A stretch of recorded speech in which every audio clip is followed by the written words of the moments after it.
B. Unsur-unsur budaya. C. Kluchhohn membagi unsur kebudayaan menjadi 7, yaitu sistem religi, sistem pengetahuan, sistem teknologi, sistem kemasyarakatan, sistem ekonomi, bahasa, dan kesenian. 1. Sistem religi atau kepercayaan. Sebelum adanya agama, sistem kepercayaan manusia erat kaitannya dengan hal-hal yang transenden atau di luar kuasa manusia, yaitu animisme dan dinamisme. Pada kedua paham ini, roh nenek moyang dipercaya mendiami benda-benda dan alam di sekitar manusia. Oleh karena itu, benda-benda dan alam harus dijaga. Paham ini hilang setelah muncul agama. Masyarakat yang menganut sistem religi tertentu, meyakini pelanggaran terhadap sistem kepercayaan, akan membawa kemalangan bagi yang melanggar maupun anggota masyarakat lainnya. Sistem religi turut membentuk identitas masyarakat penganutnya. Makin banyak penganutnya, makin identik. Contoh, Pulau Bali identik dengan agama Hindu. Walaupun ada komunitas agama lain yang mendiami Pulau Bali. 2. Sistem pengetahuan. Contoh sistem pengetahuan, pengetahuan tentang tempat dan benda-benda di alam sekitar. Misalnya gunung, sungai, hewan, dan tumbuhan. Pengetahuan tentang tubuh manusia, laki-laki dan perempuan. Sistem kalender, baik Masehi maupun Hijriyah. 3. Sistem teknologi. Teknologi adalah penemuan yang bertujuan mempermudah dan mempercepat pekerjaan manusia.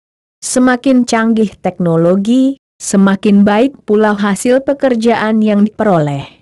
Teknologi zaman perunggu tentu berbeda dengan era digital.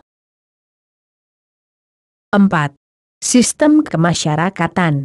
Sistem kemasyarakatan berkaitan dengan sistem religi, latar belakang kesukuan, derajat, dan tempat tinggal.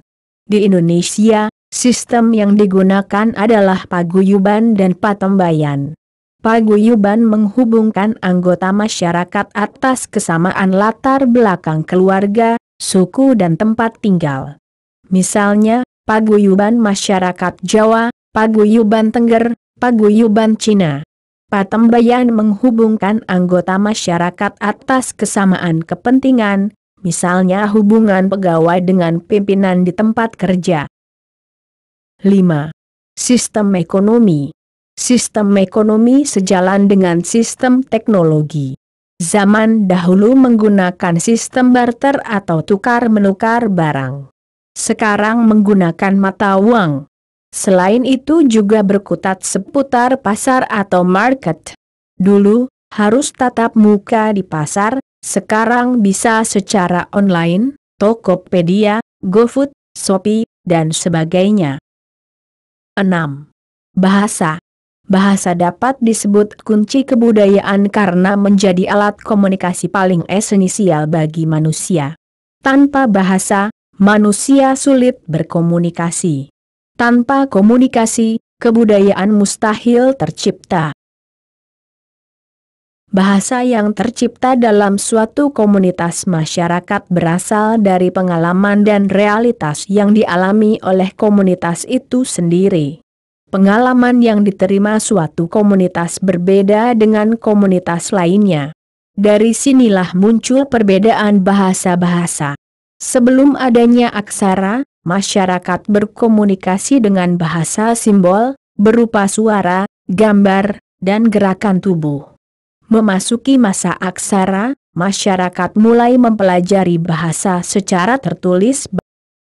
Bahasa di setiap negara terdiri dari bahasa nasional dan bahasa daerah. Beberapa daerah ada yang bahasa daerahnya sudah punah.